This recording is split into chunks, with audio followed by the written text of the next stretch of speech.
Ryan Massey asks a question which is fun.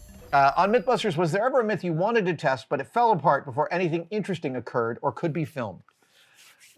A specific example of that does not come to mind, but there was one in which we did a huge amount of prep only to throw the whole myth out based on like one interaction. So we were doing the Indiana Jones myth, which had some fat stories in it. Given the timing of the darts in the throne room of the opening of Raiders, could Indy have outrun the darts? Yes. We built a throne room with step-activated dart guns. It was so spectacular. Then we did, could Indy have put his whip over a tree trunk and swung across? Yes. We built this huge experimental protocol based on truck containers where I swung over a 20-foot chasm. It was so spectacular. And in there, we also wanted to do the Indy running from the big ball story, right? So we bought a Zorb. We bought one of those big inflatables that you can get inside of that are mostly famous for horrifying YouTube videos of people bouncing down mountains in them. But the Zorb is a spectacular fun thing that we got, and Jamie started aestheticizing the Zorb. He was painting a foam urethane on it to turn it into a rock, and we were getting ready to talk about the parameters of its sliding and moving and our running, and then Jamie was like, why? And we were all like, so he didn't just say why. He was like, why are we doing the stone? What are we testing? We don't know the weight of the original stone. We don't know really how far it went. So we're only answering how we can outrun a Zorb, but there's no stakes to this, and there's not really a test to it.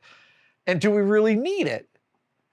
And there really was like this moment, and I feel like Dan Tapster was there that day. I feel like he was. Dan was our executive producer who wasn't always on set. He produced the show out of Manchester, England, where he lived, but would come to the set a few times a year to spend a week with us.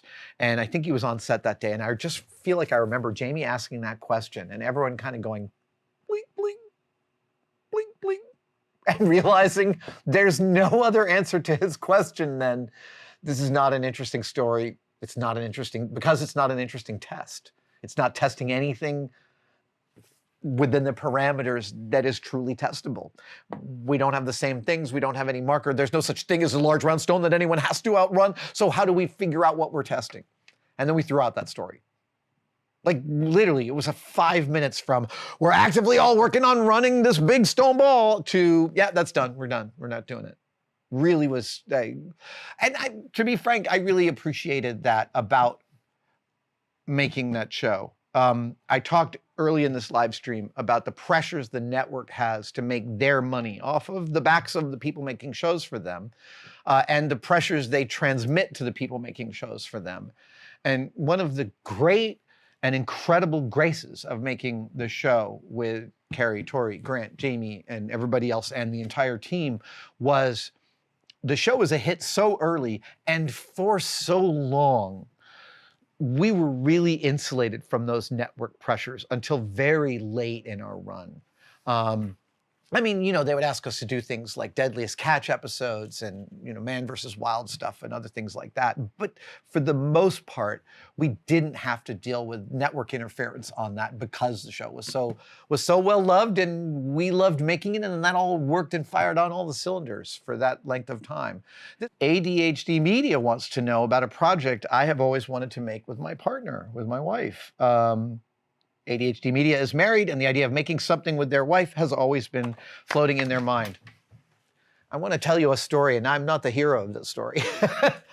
And for the longest time, my wife and I would have friction in the kitchen around, specifically around her asking me to execute something in a very specific way. And so I'll let you know right away that my wife is an incredibly gifted cook, really has a natural sense of taste, but also menu. how different tastes and dishes combine and collaborate to give a really great experience. And she loves hosting. She loves the whole package. I am excellent at my kitchen skills and my chopping and prep work. I am really good at using the burners and the stoves. I'm an excellent baker. But when it comes to really specific techniques sometimes, and also thinking about a menu, specifically thinking around a menu is not my core competence. Both of my kids and my wife are far better at that than me. But I didn't admit that to myself for the longest time. For the longest time, I was like, I've got all these kitchen skills. I can do stuff. A lot of my self-esteem is built in how useful these things are, these two paddles that are at the ends of my arms. A huge amount of my self-esteem comes from my skill at using these.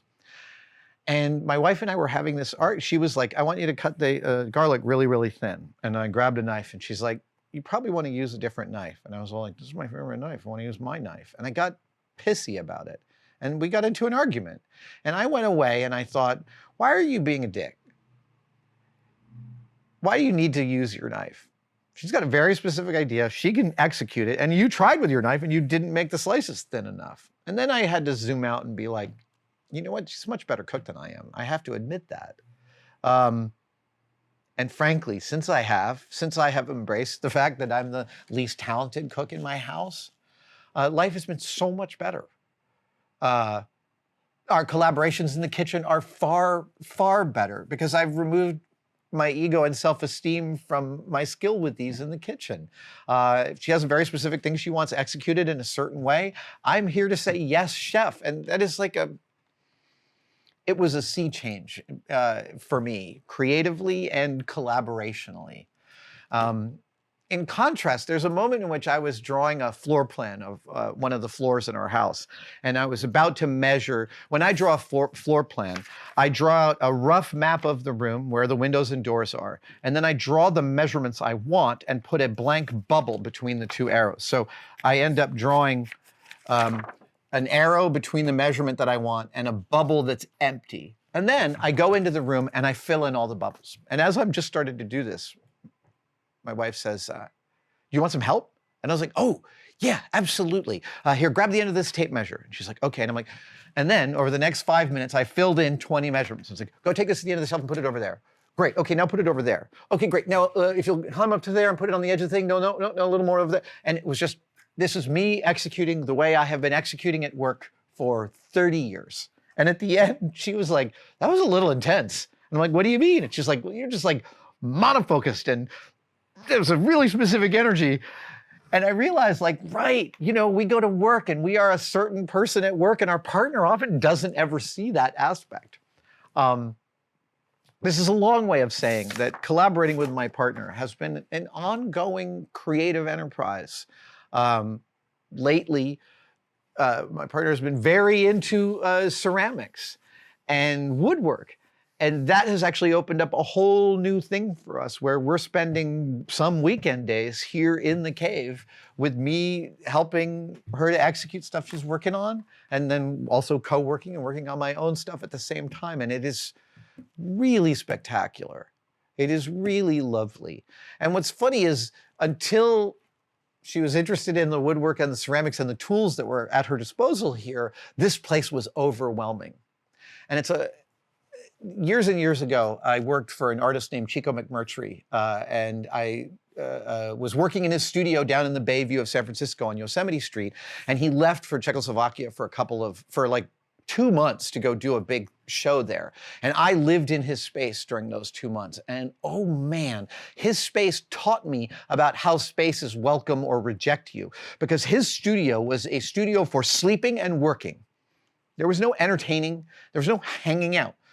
There was literally a shipping crate where he had a mattress and like a hot plate for heating your coffee and then nothing but tools. So that shop wanted you to get out if you weren't working. You could feel the space rejecting you. And this space is a space for working. If you're not here to work, you're taking it in, but it's overwhelming. It is overwhelming on purpose. I like to be visually overwhelmed. That's what gets me going to work. But I totally understand finding it a little bit much of a muchness. It's a wonderful question. And it's not a plan, it's a process.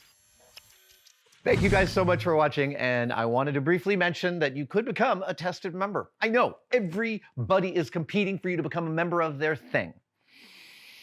What I want to express to you is that the Tested membership has become such an important part of the Tested family. We get tremendous feedback from the Tested members, and they expand the stories that we can tell and the things that we have access to. And you can become a part of it right now by clicking on the link below. See you in the chat.